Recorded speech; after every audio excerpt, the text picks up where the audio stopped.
Gospel of St. Mark, chapter 7.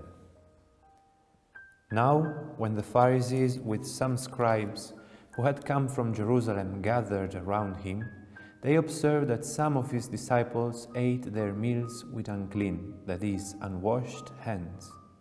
For the Pharisees, and in fact all Jews, do not eat without carefully washing their hands, keeping the tradition of the elders. And on coming from the marketplace, they do not eat without purifying themselves. And there are many other things that they have traditionally observed, the purification of cups and jugs and kettles and beds. So the Pharisees and scribes questioned him, "Why do your disciples not follow the tradition of the elders, but instead eat a meal with unclean hands?" He responded, "Well did Isaiah prophesy about you, hypocrites, as it is written, 'These people honors me with their lips, but their hearts are far from me. In vain do they worship me, teaching as doctrines human precepts.'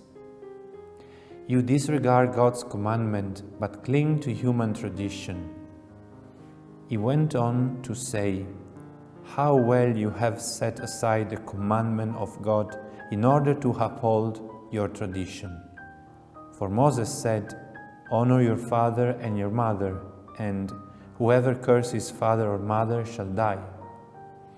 Yet you say, if a person says to father or mother, 'Any support you might have had for me is korban,' meaning dedicated to God, you allow him to do nothing more for his father or mother.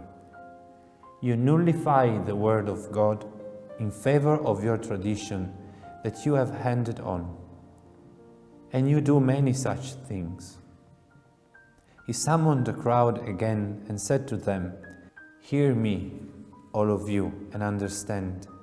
Nothing that enters one from outside can defile that person, but the things that come out from within are what defile." When he got home away from the crowd, his disciples questioned him about the parable.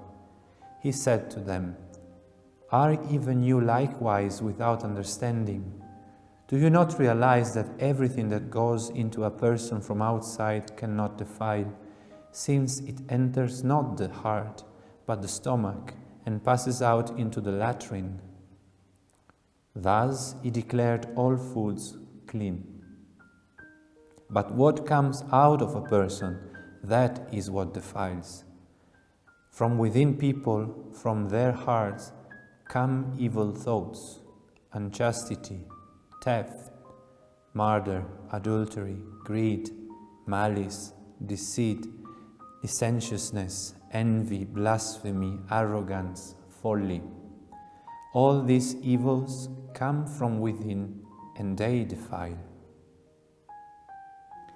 From that place he went off to the district of Tyre. He entered a house and wanted no one to know about it, but he could not escape notice. Soon a woman whose daughter had an unclean spirit heard about him. She came and fell at his feet. The woman was a Greek, a Syrophoenician by birth, and she begged him to drive the demon out of her daughter.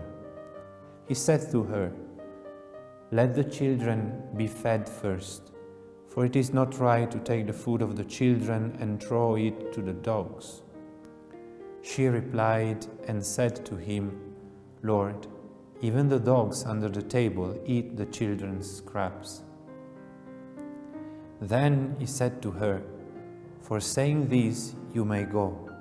The demon has gone out of your daughter." When the woman went home, she found the child lying in bed and the demon gone. Again, he left the district of Tyre and went by way of Sidon to the Sea of Galilee, into the district of the Decapolis. And people brought to him a deaf man who had a speech impediment, and begged him to lay his hand on him. He took him off by himself away from the crowd, He put his finger into the man's ears and, spitting, touched his tongue. Then he looked up to heaven and groaned and said to him, Ephphatha, that is, be opened. And immediately the man's ears were opened. His speech impediment was removed, and he spoke plainly. He ordered them not to tell anyone. But the more he ordered them not to, the more they proclaimed it. They were exceedingly astonished, and they said, He has done all things well. He makes the deaf hear and the mute speak.